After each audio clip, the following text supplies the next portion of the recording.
क्या राघव चड्ढा ने सही किया बीजेपी ज्वाइन करके? क्योंकि जिस तरीके से सोशल मीडिया पे खबर आ रही है कि ये गिरगिट है, ये दल बदलू है, बहुत लोग कई अलग अलग तरीके से अपनी बयानबाजी कर रहे हैं। क्या सच में राघव चड्ढा ने सही किया बीजेपी ज्वाइन करके या नहीं करना चाहिए था? देखिए, वो एक कहावत है कि मरता क्या न करता। आम आदमी पार्टी ने उन्हें बर्खास्त किया, कोई और पार्टी उन्हें बुला नहीं रही थी और बीजेपी का द्वार खुला था, बीजेपी का दरवाजा खुला था और उनका बहुत ही अच्छे से उनका स्वागत किया गया कि भाई आप आइए हमारी पार्टी में, हम आपको नहीं निकाल रहे हैं, हम आपका स्वागत कर रहे हैं। ये कोई दल बदलू का काम नहीं है, ये पॉलिटिक्स है, ये राजनीति है, समझिए आप इसको। इसमें ये चीजें होती हैं। कोई राघव चड्ढा पहली बार कोई नई चीज तो कर नहीं रहे हैं। हाँ सर, जितने नेता हैं वो सभी ना सभी सब एक दूसरे के अगर विपक्ष में है तो बुराई करते हैं, एक ही थाली के चट्टे बट्टे हैं। तो इनको हम कोई नई बात नहीं हो गई, कोई नया यूनिक चीज नहीं कर दी राघव चड्ढा ने। इससे पहले भी बहुत सारे ऐसे नेता हैं जो कि बराबर बदलते रहते हैं, जिनमें से सबसे मशहूर हैं नीतीश कुमार, जिनको हम पलटू चाचा भी बोलते हैं।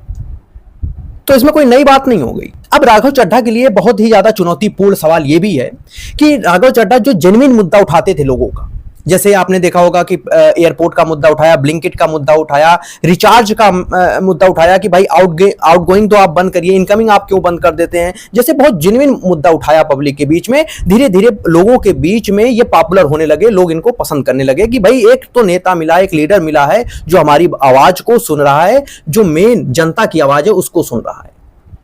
लास्ट में परिणाम क्या हुआ? लास्ट में यह हुआ कि उन्होंने बीजेपी ज्वाइन कर लिया। अब यहां पे उनके लिए बहुत ही चुनौतीपूर्ण होगा कि अब क्या उसी तेज से राघव चड्ढा सवाल करेंगे।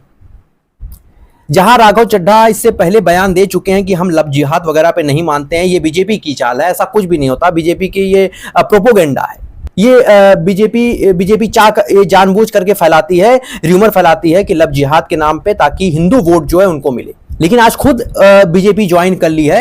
अब क्या ये स्टेटमेंट सही रहेगा उनके लिए? क्या वो स्टेटमेंट यही चीज सेम देंगे वहां से राघव चड्ढा? उनके लिए बहुत चुनौतीपूर्ण है। तो क्या अब राघव चड्ढा ऐसे मुद्दे उठाएंगे? क्योंकि अगर वो उठाएंगे तो लोग पुरानी क्लिप को फिर जोड़ेंगे कि भाई साहब देखिए, फिर आप यहां पे आप गलत हैं। एक बार आप कहते हैं आम आदमी पार्टी में रह करके ये सब सारी बीजेपी की चाल है, अब जब आप बीजेपी में आएंगे तो क्या आप ये चीजें उठाएंगे? अगर ये प्रश्न कोई किसी ने किया, आप इस पर क्या उत्तर देंगे? और अकेले राघव चड्ढा नहीं छोड़े हैं, उनके साथ 6 और सांसद भी छोड़े हैं। कहीं ना कहीं बीजेपी उनको एक बड़ा पद देने वाली है और बीजेपी भी बहुत ही अच्छे तरीके से जानते थे, जिस तरीके से राघव चड्ढा की पॉपुलैरिटी बढ़ रही थी, कहीं ना कहीं उन्हें डिफीट करती वो।